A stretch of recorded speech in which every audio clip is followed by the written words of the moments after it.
Dan kita beralih ke spotlight kedua, pemirsa, ini terkait dengan pengumuman SNBT di tahun 2026. Jadi pengumuman hasil seleksi nasional berdasarkan tes atau SNBT 2026 ini resmi dirilis pada Selasa 31 Maret 2026 pada pukul 15 waktu Indonesia Barat, Febri. Ini pasti banyak sekali yang deg-degan, banyak sekali yang menunggu apakah dia akan diterima dengan perguruan tinggi favoritnya, dan tentunya pengumuman dari hasil SNBT yang dapat diakses secara daring ini menjadi momen penuh harapan bagi ribuan siswa di tanah air. Kalau biasa kita lihat kontennya di TikTok, di Instagram, ada yang sambil merekam dengan keluarga besar ya Jessica ya, react untuk SNBT-nya ini.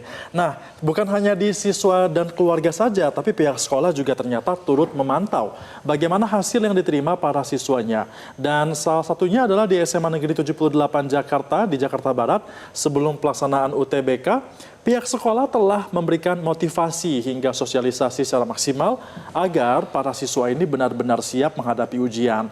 Dan tahun ini pun SMA Negeri 78 Jakarta ini menargetkan lebih dari 70% siswanya agar dapat lolos ke perguruan tinggi negeri. Adapun sejumlah kampus favorit yang menjadi tujuan utama para siswa di sekolah ini pun diantaranya adalah Universitas Indonesia, ITB, UGM, UNJ, sampai dengan UIN di beberapa daerah.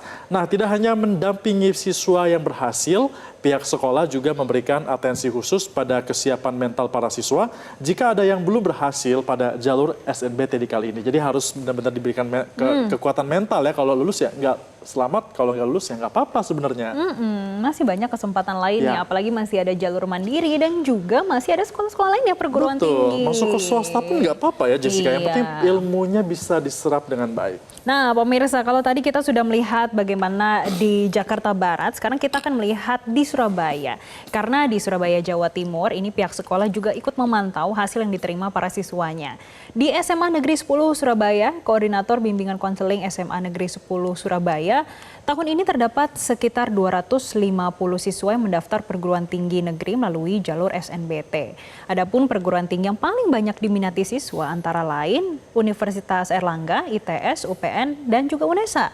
Sekolah juga menyebut kalau perjuangan siswa menuju perguruan tinggi negeri sudah dimulai sejak awal masa belajar, mulai dari meningkatkan prestasi akademik, mengikuti lomba, hingga bimbingan belajar yang difasilitasi sekolah. Dan tak hanya mendampingi siswa yang berhasil, sekolah juga menyiapkan pendampingan bagi siswa yang belum lolos.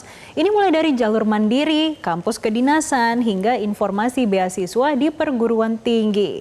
Nah, pemirsa, para siswa mengaku tegang ini menunggu hasil pengumuman secara daring, tapi kecemasannya justru berubah menjadi rasa syukur setelah nama mereka dinyatakan lolos dan kini mulai menyiapkan langkah baru untuk menuju dunia perkuliahan. Kita simak, ini adalah beberapa siswa ya dari sekolah-sekolah yang merasakan bagaimana ini ya sudah terima dan juga menunggu hasil apakah mereka masuk atau tidak ke perguruan tinggi. Berikut ini. Jadi kayak saya standby gitu jam 14.55 kan pengumuman jam 3. Terus ya deg-degan banget, keterima apa enggak, takut gitu. Nah terus hasilnya gimana? Keterima di PTN apa, jurusan apa, terus gimana perasaannya setelah? Alhamdulillah keterima di PTN UPN Jawa Timur. Terus seneng banget. Jurusan apa Pak?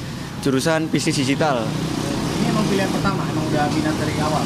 Ini pilihan kedua sih, cuman ya emang udah niat juga kalau mau milih ini. Saya ngeceknya tadi jam 3 lebih, mungkin jam 3:15. Itu jujur, saya emang deg-degan banget. Kayak takut gak masuk gitu. Tapi hasilnya gimana? Keterima di Ya alhamdulillah keterima di Universitas Brawijaya Malang. Saya jurusannya ambil teknologi hasil perikanan S1. Nah, bukan hanya di Pulau Jawa saja, tapi juga di Makassar ini juga cukup antusias ya, karena ada sebanyak 5.848 peserta yang dinyatakan lolos dan akan menempuh pendidikan di berbagai program studi di Universitas Hasanuddin Makassar. Jumlah itu tersebar di 83 program studi, baik jenjang sarjana maupun vokasi, pemirsa. Pihak universitas pun menyebut para peserta yang dinyatakan lolos telah melalui proses verifikasi dan dipastikan bebas dari kecurangan selama pelaksanaan tes. Rektor Universitas Hasanuddin pun menjelaskan seluruh peserta yang terbukti melakukan pelanggaran atau kecurangan telah didiskualifikasi sehingga peserta yang lolos merupakan mereka yang memiliki kapasitas dan kemampuan sesuai dengan hasil seleksi. Saat ini pun pihak kampus tengah membuka tahap pendaftaran ulang bagi calon mahasiswa baru yang akan berlangsung mulai 27 Mei hingga 17 Juli mendatang. Pihak dari Universitas Hasanuddin berharap ini seluruh calon mahasiswa yang dinyatakan lolos dapat menyelesaikan tahap registrasi dengan baik dan siap untuk menjalani dunia perkuliahan di tahun akademik baru. Kita simak ini dia pernyataan dari Rektor Universitas Hasanuddin Jalmaluddin Jompa.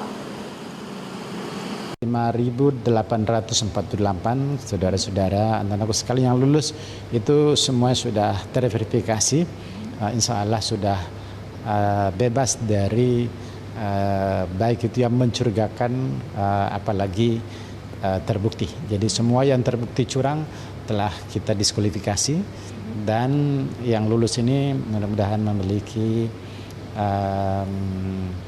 kapasitas kemampuan yang signifikan untuk mengawal prestasi-prestasi gemilang mahasiswa-mahasiswa Universitas mendatang. Buat siswa yang diterima selamat datang di kehidupan kampus yang lebih mandiri, tapi buat senior yang akan menyambut juniornya ingat ya, jangan ada perpeloncoan ketika ospek dilakukan. Jadi kita berharap ini tuh seharusnya menjadi tempat baru untuk menuju Indonesia emas, generasi emas. Betul, 2045 ya. Jadi kita dukung terus agar pendidikan ini terus maju di Indonesia. Jelajahi cara baru mendapatkan informasi. Download Metro TV Extend sekarang.